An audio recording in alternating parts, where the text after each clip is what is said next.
पूर्व वीडियो रे मु पचारि सिविल रा माने कौन आसंतो जानिबा सिविल रा माने कौन।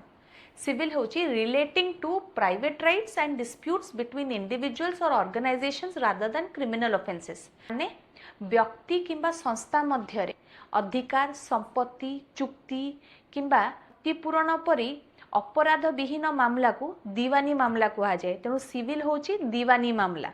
Civil procedure code the law that lays down procedure to be followed by civil courts in the trial and disposal of civil suits and proceedings।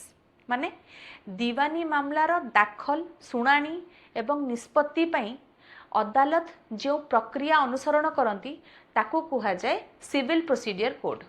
Criminal procedure code the law that prescribes the procedure for investigation bail arrest trial etc and criminal cases। माने फौजदार मामला मानकरे bail arrest judgement राय दंड एगुड़िक कार्यकर करिबा प्रक्रिया निर्धारण करुथिबा आईन हेउची क्रिमिनल प्रोसीजर कोड। नेक्स्ट हेउची कम्यूटेशन रिडक्शन और substitution of a punishment with a lesser punishment. माने दोषी साब्यस्त हेथिबा व्यक्तिंकर दोषकु बा दंड को बातिल न करी ताकू कम किंबा हल्का दंड रे परिवर्तन करिबा हेउची कम्यूटेशन। एबे आपण को पाली आपण जदि जानिचंती culpable homicide not amounting to murder कौन ताहले कमेंट करी जणांतु।